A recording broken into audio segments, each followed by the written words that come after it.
Hello दोस्तों, मेरा नाम है विहान शुक्ला और आज मैं आपके पास एक नई कहानी लेकर आया हूँ। जिस कहानी को हमें भेजा है मिस्टर अमन सिंह ने, जो कि मध्य प्रदेश के रहने वाले हैं। तो आराम से बैठ जाइए, ईयरफोन लगा लीजिए और कहानी का लुत्फ़ उठाइए। इस कहानी की शुरुआत होती है जब अमन क्लास 6 में थे। इनकी गर्मी की छुट्टियां भी स्टार्ट हो गई थी, तो ये अपनी गर्मी की छुट्टियों में अपने मामा के घर गए हुए थे। वहाँ पर अमन के साथ साथ कुछ और भी रिलेटिव्स आए हुए थे और उनके बच्चे भी आए हुए थे। अमन की उन सभी से दोस्ती हो जाती है और वो सभी साथ में खेलना कूदना उनकी अच्छी बनने लगती है। उन्हीं में एक प्यारी सी लड़की होती है जिसका नाम अनन्या होता है। बेशक ये अनन्या उसका रियल नेम नहीं है।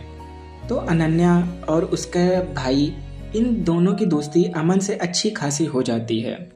जैसे जैसे समय आगे बीतता है, इनकी गर्मी की छुट्टियां खत्म होने के कगार पर आ गई थी और वे सभी अपने अपने घर जाने के लिए तैयार हो रहे थे। तभी इन सभी ने मिलकर ये आपस में डिसाइड किया कि अब से हर साल हर गर्मी की छुट्टी में वे सभी यहाँ पर आकर मिलेंगे और फिर वो सभी अपने अपने घर को चले जाते हैं। अगले साल वे सभी फिर गर्मी की छुट्टियों में एक साथ फिर मिलते हैं। अमन फिर से अपने मामा के घर जाते हैं और वे सभी भी वहाँ आए हुए होते हैं। इस बार भी इनकी दोस्ती खूब रंग दिखाती है।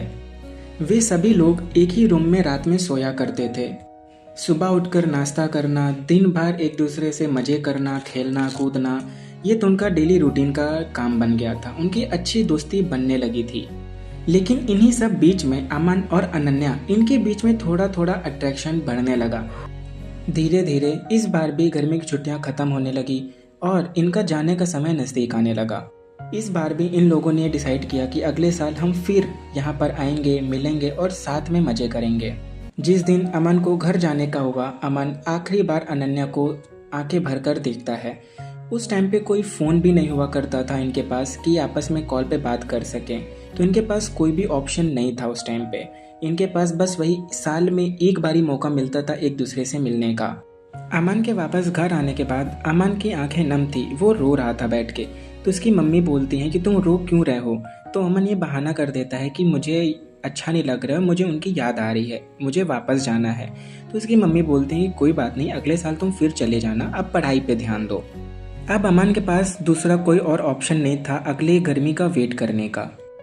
जैसे जैसे अगली गर्मी की छुट्टियां नज़दीक आ रही थी, अमन बहुत ही ज़्यादा एक्साइटेड हो रहा था वहाँ जाने के लिए। जैसे ही गर्मी की छुट्टियां स्टार्ट हुई, अमन अपना पूरी तरीके से रेडी था वहाँ मामा के घर जाने के लिए। पर इस बार बात कुछ और ही थी। इस बार अनन्या पहले ही वहाँ आ चुकी थी। जब अनन्या को पता चला कि आज अमन आने वाले हैं, तो वो सारा दिन गेट के इर्द गिर्द ही घूम रही थी। जैसे ही अनन्या ने अमन को देखा, वो शर्मा के तुरंत अंदर चली गई और अमन भी प्यारे से स्माइल करते हुए घर के अंदर एंटर किए। अमन वहाँ पर गए, सभी से मिले, सबको हग किया। सभी से मिलने जुलने के बाद अमन ड्रेस चेंज करके सोफे पे जाकर बैठ गए और सभी लोगों से बातें करने लगे। थोड़ी देर बाद अनन्या अमन के लिए चाय लेकर आती हैं। अमन बोलते हैं कि मैं तो चाय नहीं पीता। तो श्रेया बहुत प्यार से बोलती है कि मैं आपके लिए इतने प्यार से चाय बनाई हूँ, आप चाय नहीं पियेंगे। इतना सुनकर अमन के फेस में क्यूट सी स्माइल आ गई और अमन ने बोला कि ठीक है, दे दो, हम पी लेंगे। फिर श्रेया भी बोलते कि नहीं नहीं, अब रहने दीजिए, मैं ही पी लूंगी, आप रहने दीजिए। फिर अमन बोलते कि अरे नहीं नहीं, दो दो, हम पियेंगे। इतना सुनकर श्रेया ने कप वहीं पर रखा और वो हंसते हंसते अंदर चली गई। इस बार भी वे सभी एक ही रूम में सोया करते थे, पर इस बार सिचुएशन थोड़ा अलग थी। सबके सोने के बाद अमन और अनन्या रूम के बाहर आकर एक दूसरे से बातें किया करते थे, एक दूसरे के साथ घूमा करते थे। एक रात की बात है, अमन और अनन्या एक दूसरे से बातें कर रहे थे, लेकिन तभी अमन अनन्या के गाल पर एक किस कर लेता है। अनन्या को ये बात अच्छी नहीं लगती और वो गुस्सा के रूम में चली जाती है। अमन भी उसको मनाने के लिए पीछे पीछे जाता है, लेकिन अनन्या नहीं मानती। दूसरे दिन सुबह अमन अनन्या को बहुत मनाता है, बहुत सॉरी बोलता है, उठक बैठक करता है, उसको मनाने के लिए बहुत कोशिश करता है, लेकिन फिर भी अनन्या नहीं मानती है। अमन का चेहरा उदास हो गया था। वो पूरा दिन अकेले अकेले घूम रहा था कि अनन्या मुझसे बात नहीं कर रही है। फिर उसी दिन की बात है, अमन अकेला रूम के बाहर बैठा हुआ था। थोड़ी देर बाद पीछे से अनन्या आती है और उनके बगल बैठ जाती है। अनन्या अमन का हाथ पकड़ती है और बोलती है कोई बात नहीं, मैं गुस्सा नहीं हूँ तुमसे।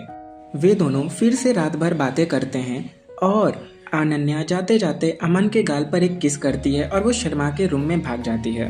इस तरह से अमन और अनन्या का ये डेली रूटीन बन गया कि रात में सबके सोने के बाद वे एक दूसरे से बातें किया करते थे बाहर बैठकर।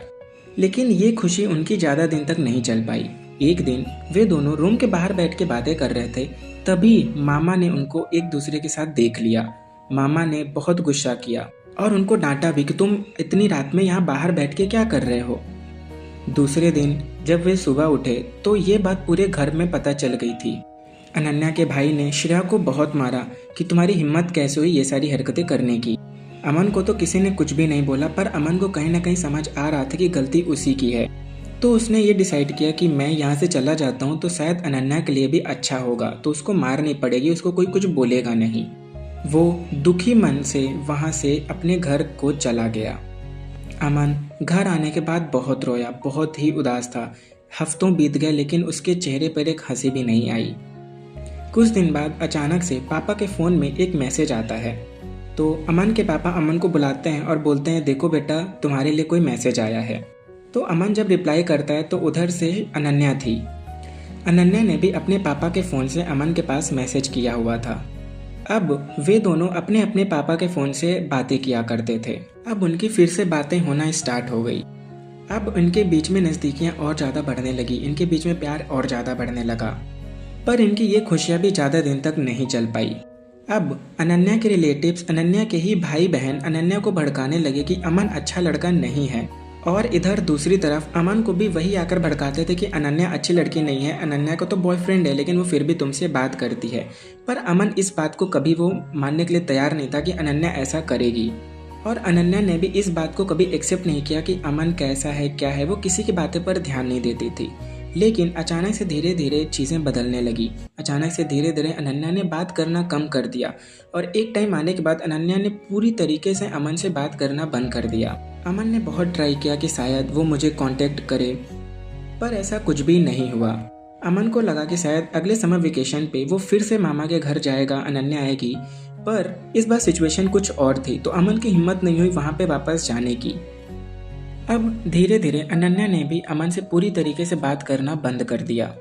अमन ने बहुत वेट किया, बहुत कांटेक्ट करने की कोशिश की, पर अनन्या का कोई भी पता नहीं चला, और ना ही अनन्या ने कभी कांटेक्ट करने की कोशिश की।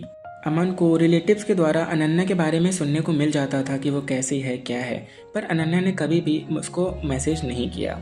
तो इस तरह से अमन और अनन्या का प्यार वहीं पर ख़त्म हो गया। The moral of the story, कुछ प्यार फ्यूचर के लिए नहीं, सिर्फ और सिर्फ मेमोरी के लिए होते हैं।